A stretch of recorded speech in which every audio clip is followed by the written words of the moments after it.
Take it away, Jeremy. All right, we're going to be doing a peer development pattern today. The final one, we're bringing it home with a development plan. I'm going to share screen. Grab this, see if that works. And oh, I can't do a presentation from here. That's okay. I keep forgetting that this is in a shared board and I can't do a slide deck presentation. Miro's got a pretty good slide presentation ability. Pretty straightforward. So breaking down development plan. This is the final pattern of 4 patterns in the peer development area of S3.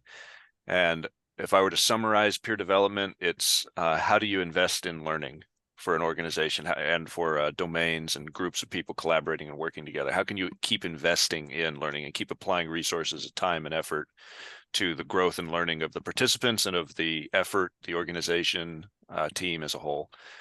The first pattern we covered was called Ask for Help. And in that, we learned that you can describe any domain, any collaboration between people can be described, it's not necessarily this, but you can be described this way as the agreements that it's composed of.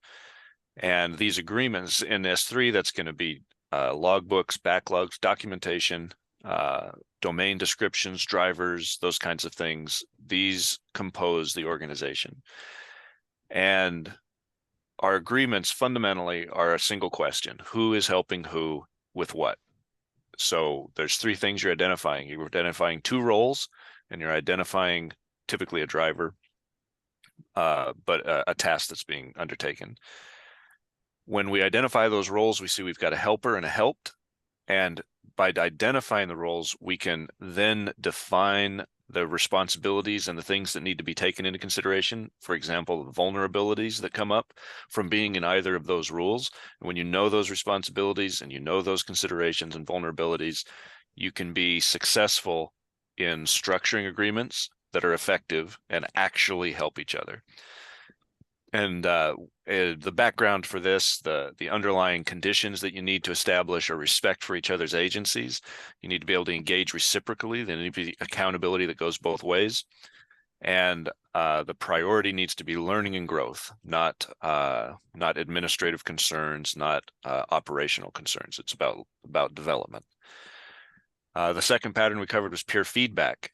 It's a pattern that sets conditions for peer evaluation that can lead to this growth and development that we're after. It involves being clear on what you're looking for feedback on. It involves being clear on who can give you feedback that's relevant. Technically, they ask you to schedule these things in advance, always open with appreciation, and when you provide feedback, for that to be actionable and to be something that could potentially lead to improvement. They request that you don't interrogate those results as a person asking for feedback. You don't put the other person on the spot who's volunteered to give you feedback. You don't interrogate or prosecute the information they've given you in the moment. You just accept it. And that leads into the idea that you closed an effort like that with gratitude. You're thankful that somebody is seeking to improve their domain within an ecosystem, and you're grateful that there's somebody available who cares enough about your personal growth and development that they would give you feedback. And ultimately, it's the person who requests the feedback that gets to decide how will this be implemented. They don't put that up to a consent vote. They don't put that up to query from others. They get to decide how they can internalize or act on the information they've been given. Then we covered peer review, which was the question of, a domain can be a single person, a domain could be 50 people. How do you scale this process of evaluating and getting feedback from each other? They recommended a facilitator, and I'd go so far as they require a facilitator, and a collection of condition setting patterns based on peer feedback and based on the principles and ask for help that would let you scale up the process. The process asks the person requesting help, whether that's a domain representative or a single person asking on their own behalf for their domain, that they balance their capacity for feedback. Like, are they in a place where they can receive feedback safely and effectively with their need to grow? So how held up are they? How big are the blockers that are slowing up their own personal growth and development? It's up to them to balance that, to dial that in, as we discussed last time. But ultimately, they're in control of receiving feedback and growing from it. And these sessions for peer review, when you scale them up, they are open. They're not open access. The requester is deciding who is present with the help of preferably a trained or skilled facilitator who can help them identify what it is they're looking to do and the most effective way to do it. And these open sessions where everybody is accountable to each other in the session. Nobody gets to hide behind anonymity. Nobody gets to submit from afar. Everybody's accountable to everybody else in a session and peer review. And they avoid conflating anything administrative, anything operational with this attempt to get feedback for growth. And the output of a peer review session is documentation that's been created by the person requesting the feedback and aided by the facilitator in the way that they manage the meeting. You create a document, the meeting minutes of the peer review session that are used to create a development plan, and development plan is the pattern we're looking at today. Nice. That's great to get us back up to speed. Beautiful. Thank you. Yeah, it needs a little bit of context because they fit together so well. To me, peer development doesn't benefit from being broken up. Peer review without the other three steps, I don't even know if that's possible. Yeah. And I think if you did try to implement it, you'd be quickly scrambling to get that context from the other patterns, because you just run into tensions. You'd wonder why, here we are interrogating the results as they happen, and we're just not making any progress. Oh, that's because that doesn't fit the gratitude component that comes from understanding the vulnerabilities in ask for help, which, is the root from which everything comes. Development plan. They describe it as a plan for how to develop more effective ways of accounting for a domain agreed between the delegator and the delegatee. And we have not, to my knowledge, talked a lot in these pattern workshops about delegator role and delegatee, or the delegatee could be a domain and all the people in it, and a delegator can be a domain and everybody in it. For clarity, I just like to think of this as a circle and its subcircle, which, it implies hierarchy and things like that. But it's necessary to understand that the chain of drivers that delegates authority throughout an organization, which gives people autonomy, is a core S3 concept. Some of this advice here in development plan doesn't make a lot of sense outside of that context. So we'll unpack it a little bit as we go, but for the most part, we need to understand that delegators are the ones that are providing the resources, that are ones that are providing the autonomy, and the delegatee is the person tasked with doing something and for delivering the requirements of their domain. How those come into existence is a rich conversation that we don't have space for here. When these development plans are created, they give us an opportunity to look at the domain's growth and learning strategy. This is how you can change the structure within which you're exercising autonomy. You have the autonomy to change the structure itself. And they do this empirically. They do this with documentation. And this is one of the pieces of that. One of the things that it creates are actionable links from the domain and what it's doing to the decisions the delegators have to make. A decision that is often being made by a delegative, like a circle that's delegating responsibilities to another circle, is funding, or what resources will be available, or how to give them time that they need to present things, or something like that. And in order to make those decisions, they need information from the domain. A development plan is a good way to get information from the domain back up to the delegators, especially when it's when the domain is struggling or not growing in the ways or as much as they would like to. So when you feel like growth is being constrained somehow, or there's a bottleneck in growth, you can request peer review, deliver a development plan to the delegator, and work on changing the situations, changing the structure itself to help aid everybody to realize their full autonomy. One thing that kept coming up, and I didn't catch it right away, was the idea that this development plan is not just about changing the environment for the delegatee, even though they're the ones usually who request the feedback. Delegators can request peer review, and peer review that's requested by either party can be used to request changes in either party. So as a delegatee, I could request feedback and do a peer review process for my domain. And the result of that may be a request for my delegator to change something about what they're doing.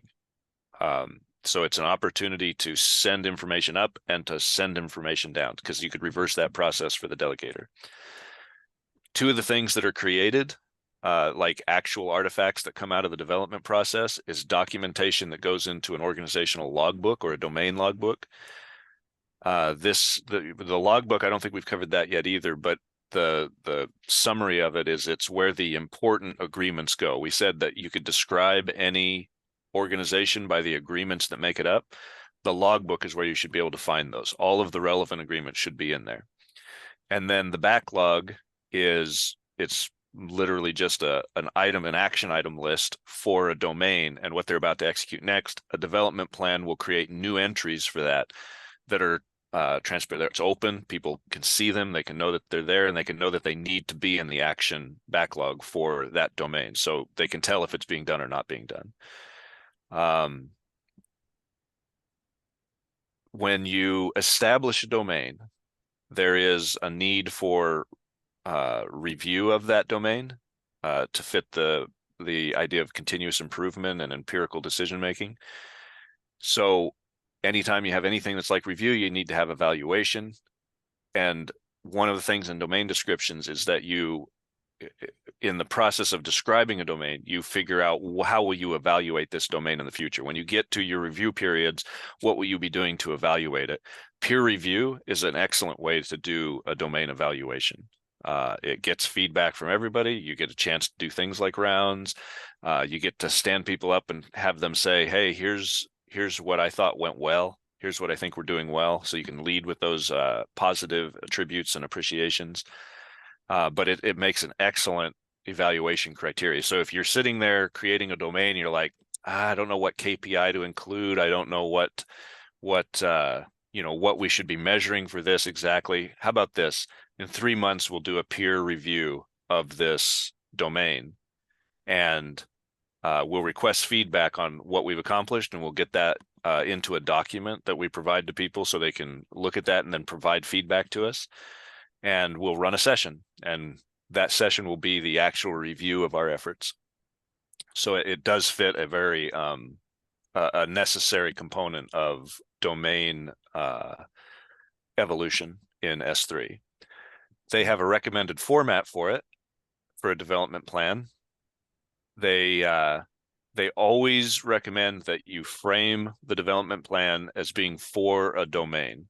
So even if it's a role, frame it as the domain that role represents. Even if you're a delegator requesting it, frame it in terms of the domain that you're requesting it for, not as a delegator or as a delegatee.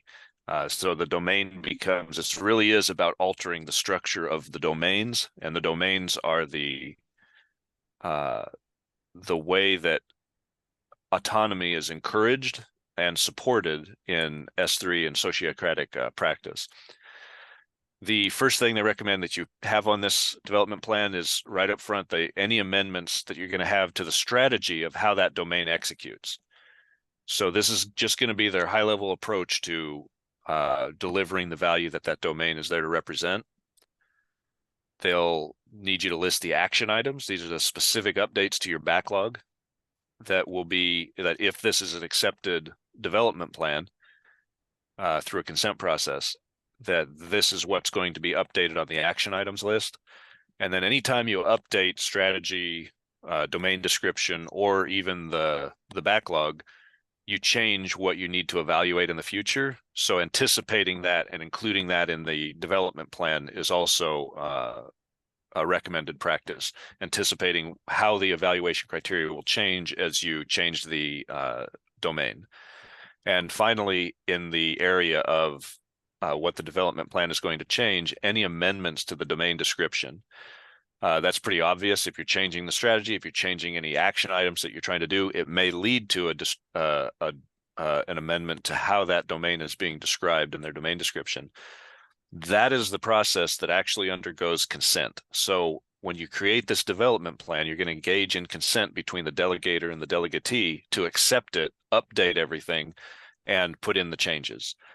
And it's this amendments to the domain description, which is the real consent item, because that's the part that the delegator is most interested in. Because remember, they've granted autonomy to this domain.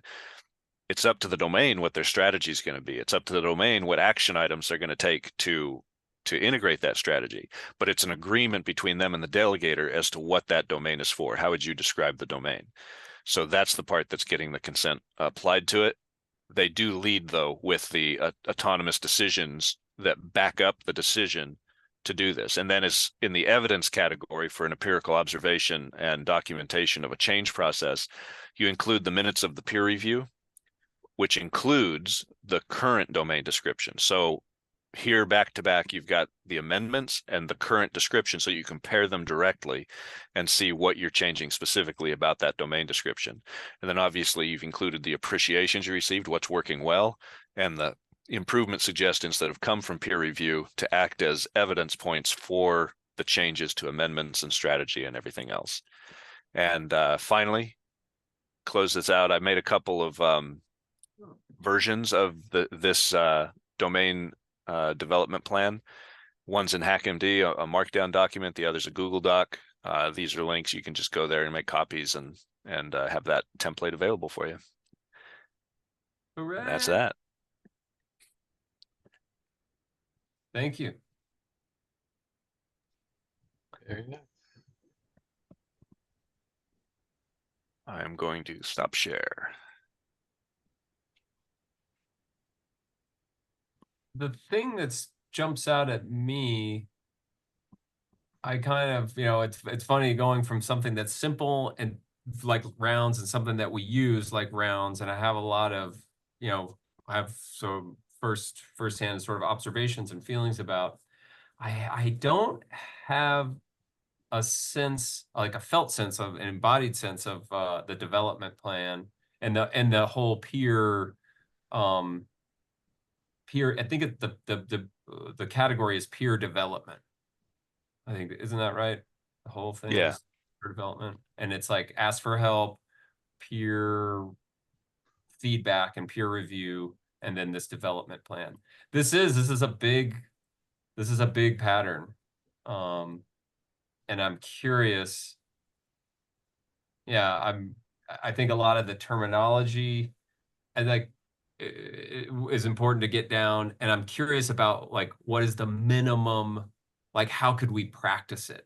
Like, what's the minimum viable, like, development process that we could play at, without all the bells and whistles. We don't need a Ferrari. We just need a Hyundai, we just need a car, not a fancy thing. So it's like how to practice this. Or do you think it can be simplified and made into a sort of the kiddie version that we could practice? Or is it? Well, I'm interested in what people would be willing to do. Like, what are people open to doing? Because I would say the S3 version of it is a pretty stripped down. There was so much more that we could have explored. There's so many other patterns that you can add to it, especially for peer review. To me, you could almost have, like, I came up with, I think, like 17 or 19 extra patterns to add to that would really help bring out what they're talking about in an actual meeting with an actual like objective that you're trying to surface. But what they've provided is like pretty bare bones. But it does come down to like, what would somebody be willing to, like, for some people, do they just feel like if the group's small enough, you don't need more than ask for help? Or do they feel like even in a small group, I'd like the documentation and I'd like the domain drivers and descriptions and everything available to me? I mean, it kind of amounts to how much scaling do you expect to do, maybe? Having a blueprint of how to do that and scale it up would be really interesting to kind of experiment and figure out. Like for me, there are core patterns that are prerequisites that none of this will work if you don't have these in place. I wonder what you think about those, but one that pops to mind is roles. Like you need to understand what a person is expected to do or committed to do as a thing where when you give that feedback, you know what you're giving feedback on. So as a minimum, do you need those roles defined in a minimal way so that that feedback can happen? And then are there any other patterns that are like that, that without it, this really won't work very well? Yeah, it's like when you, by the time you get to development plan, it's like a professional S3 pattern. But when you're just in ask for help, it's this beautiful, apply it in your marriage, apply it with your children, apply it in your team, apply it when you vote for a senator. Like it's so open to use that like it doesn't need, like that to me, that's like the minimal viable thing. And it assumes roles. So I would agree that like role is a fundamental pattern to be aware of, and how roles form and how they're recognized. Because even in ask for help, it says, hey, this is effective once you identify two roles, helper and helped. But until you've done that, it's going to be confusing. People are going to help when they're not supposed to. People are going to be asking for help that they don't need. Like you're going to have a whole bunch of conflating complexities that make it so that the help at the end of the day is unhelpful or ineffective or just isn't appreciated. The person is like, why were you doing that? I didn't even want that.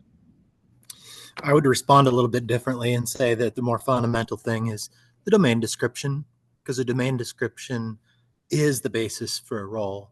But you don't have to do role stuff in order to have a domain description. And the domain that's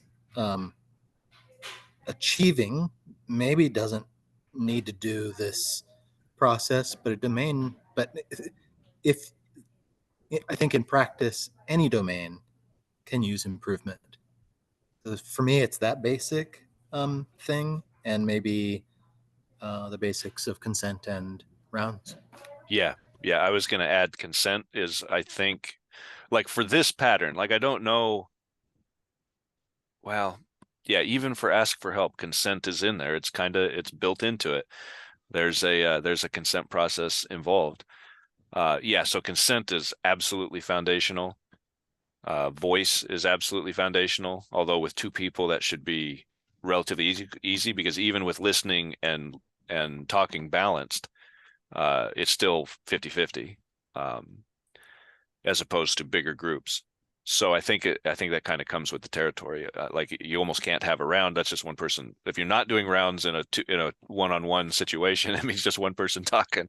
It reminds me of some stuff, but I don't think that's a huge problem here. Well, that's But that consent, yeah, consent's definitely foundational, and it's that roles, domains, overlap. When do you use which term? Because I think you kind of mean the same thing in both ways. It's just when we recognize role, we tend to recognize we're just talking about one person. But honestly, I look at domains and I say, what role are they fulfilling? They're role keepers too. So yeah, that's a fundamental thing. That whole like a role is a domain of one, and a domain is a role that takes many to do. Yeah, and that's purely a terminology thing. That's an S3 terminology thing, because out in the wild, people will be perfectly happy to call a group effort a role. This group has this role to play. One of the things that Randall mentioned about the domain description, I think that's what really clicked for me, is that this development plan is how the learning, the feedback is like the learning part, and then the the development part is this basically a change order. It's just like, okay, these are the amendments to the strategy. These are, it's a very clear, that term change order makes sense to me. And that this when it's logged kind of UTXO model is just a transaction that gets becomes a part of it. It's not like it changes the balance on a balance sheet. It just adds a thing. And then now this is the new document, or this is the new description for the domain. That somehow makes sense to me as something that's new and different. That this is basically how you develop the domains and develop the organization by Yeah. doing That feedback and adds safety too. Like, you're not providing feedback and development plans for a person, for you as like, say, human. You're talking about that role, and it allows you to have a little bit of distance between there to accept that feedback a little easier, because it's not purely like, sure, there may be a person there with feelings and all that are fulfilling this role, but it's really this persona or this thing that you're doing as this role that you're really investigating. And it could be any number of things, like Jeremy said, perhaps the delegating circle isn't giving enough information, and so they could modify how that information flows or how those activities change. And I love that the thing is really modifying the roles and agreements between two parties to make it better, rather. And then the rest of the stuff are just suggestions that the person can take on personally or not to grow and develop in certain capacities. Yeah, it really is. It identifies this tension between personal growth, which no organization grows if the people in it don't grow, and the structure of the organization that gives people a reason to even be there trying to grow. And I recognize these are intertwined. They're probably you probably can't peel them apart. There's probably no way to separate them in actuality. So it recognizes that they're wrapped up in each other and that there's a tension there. And then it prioritizes the personal growth of the person. So it says that's more important than the growth of the organization because it comes first. And I think that's just a fundamental identification of reality. I think in a lot of organizations, they want to say the organization comes first. You're like you are empowered by the organization. So support the organization. And that gets it backwards. That gets it completely backwards. And it's not unusual that it would get it that backwards, because the organization has branding. The organization, like, employees are considered fungible. They come and go. They set up and institutionalize departments so that budget can't be innovative, because budget is handled the same way we've always handled budget in the accounting department or whatever.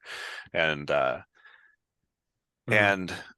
so by recognizing that tension, and then by putting the personal growth of the person first, it's answering, it really is, it's answering the question of how do you invest in that? How do you put resources towards that in a meaningful way? And it's saying, by going through this empirical feedback process so that the domain description is always a reflection of the people learning within that domain. And I would argue that there's other ways to alter domain descriptions and to evolve domains. So then the question becomes, why use this? And they're in S3. There's other patterns in S3 for evolving a domain. But why would you use this one in particular? It's because people are struggling to grow, right? So that's when you'd engage it.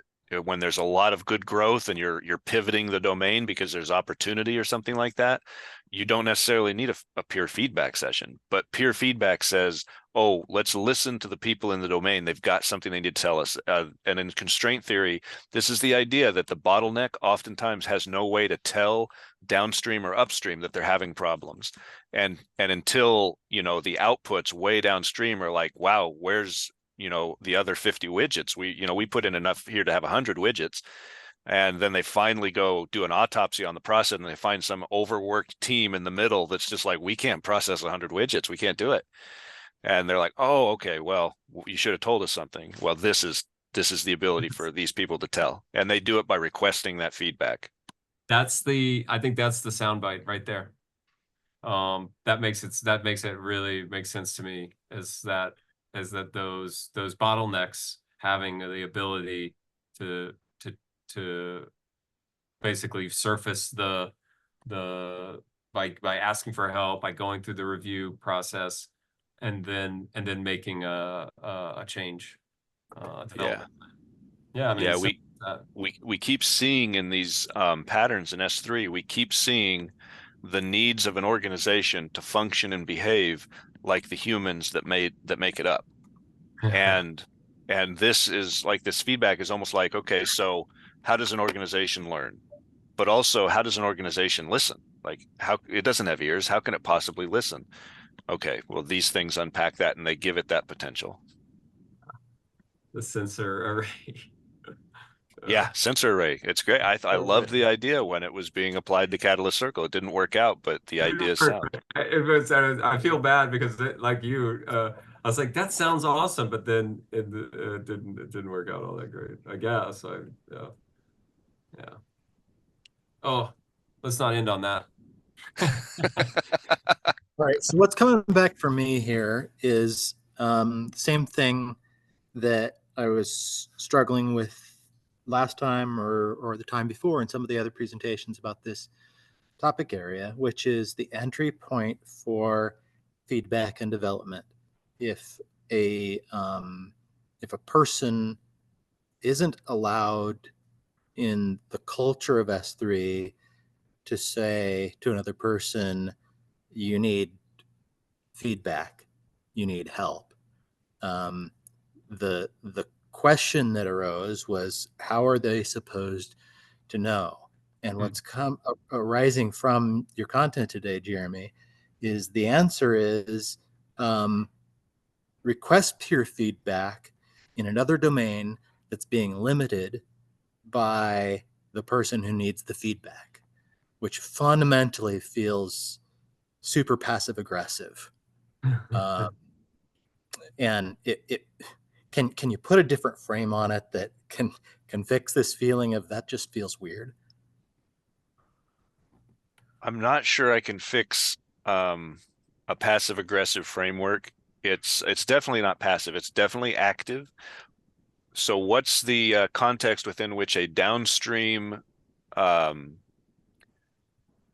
because a downstream, like, let's say you're downstream of a bottleneck of somebody who won't request feedback and they don't know they've got a problem. If you're downstream of that, you have a problem and you can request feedback on that and you can get that unpacked. And in S3 and in Sociocracy, downstream is always downstream via circle, right?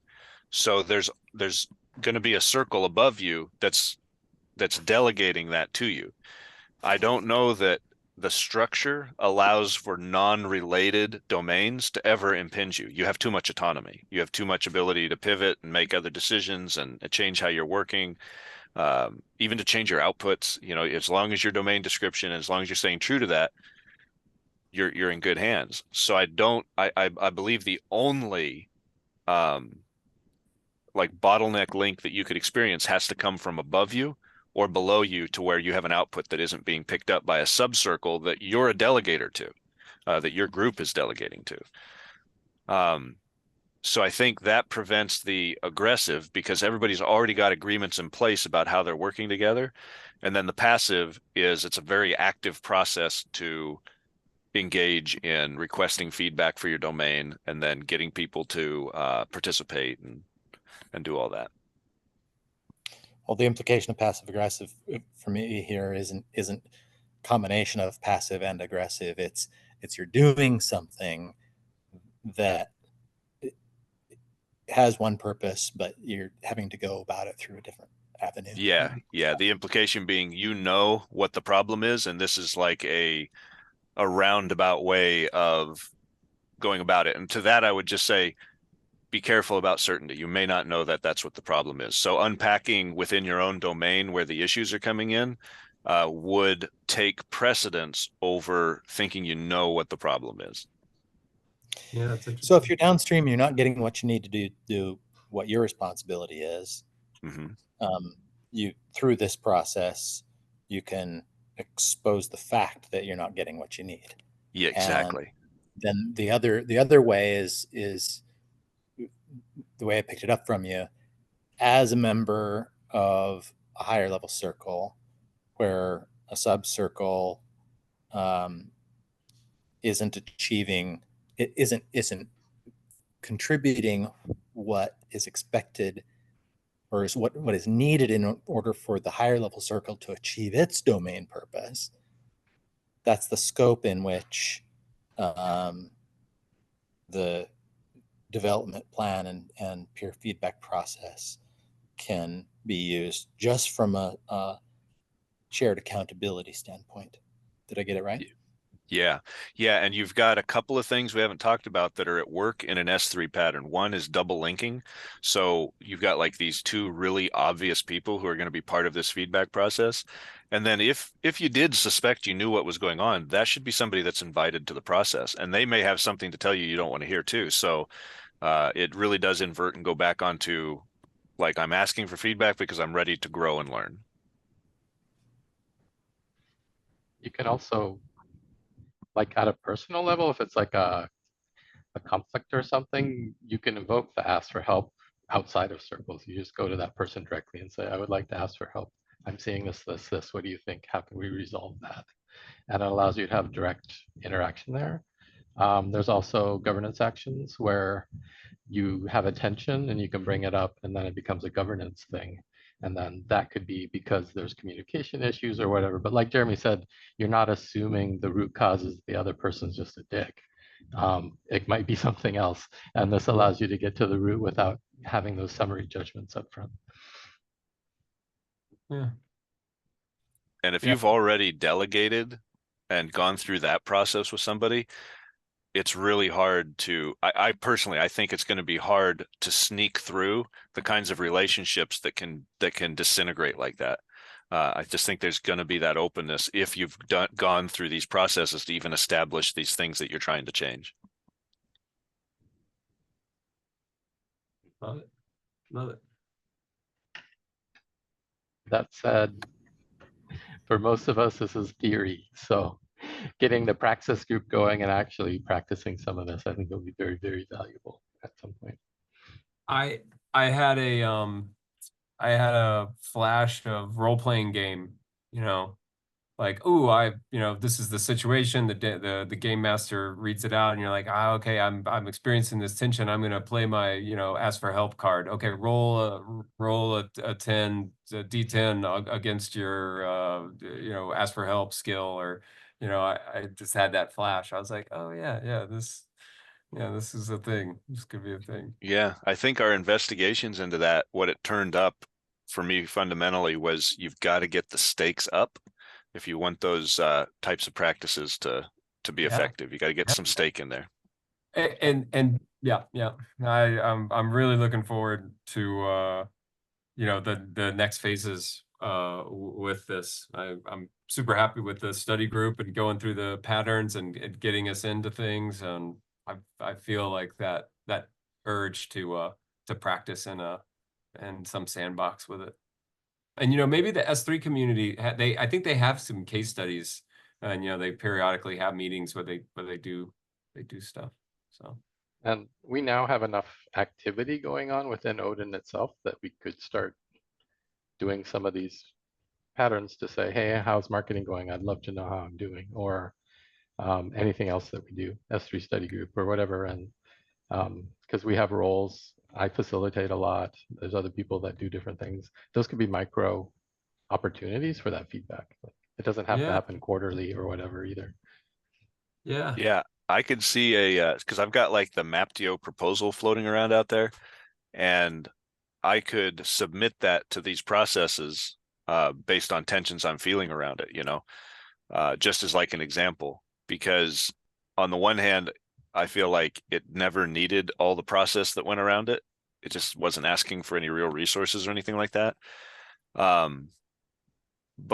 that's the kind of thing that can surface and get a lot of clarity about, hey, when do you come in with a proposal? Like, we've clarified that for ourselves. We've really worked through that problem with proposals that weren't needed and proposals that were needed but weren't done and things like that.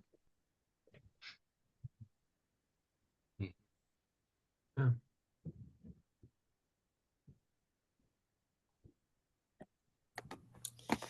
the moment for for a domain, not the role of an individual, but for a domain to trigger itself to do a feedback round, a round of peer development. It's very unclear, but I think there's a good opportunity in maybe the part of a domain that says, you know, we're doing some consistent check-ins to like go look, how are we doing versus the impact that we wanted to make, and maybe just a straw poll on that could be the trigger for a peer development or what's today's pattern, Jeremy? Development A plan. development plan. Yeah, creating a development plan. Yeah. Yeah, and that seems to say that like review, which is in every domain, could be as simple, like when I did the Maptio proposal, all I did was put, I couldn't think of any kind of KPIs or anything for it. And so I just put, well, in 3 months, let's survey the group. And that's all I could think of. So that's kind of what you're saying with the straw poll. Yeah. Mhm. Yeah. And doing it for a domain can get us into some of these patterns in a safer way than doing it for a single person role. Like you can see how it works, but it's a group accountability. You kind of see how it flows, the benefits from it, how it works. And then when somebody's feeling brave, they can go, I'd love to do this for my role here. Yeah, that's on my mind as well. The separation between the very vulnerable process of getting personal feedback versus just developing the shared intention.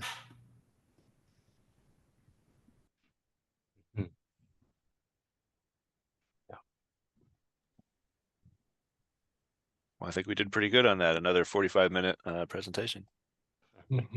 Thanks, Jeremy. Oh, man.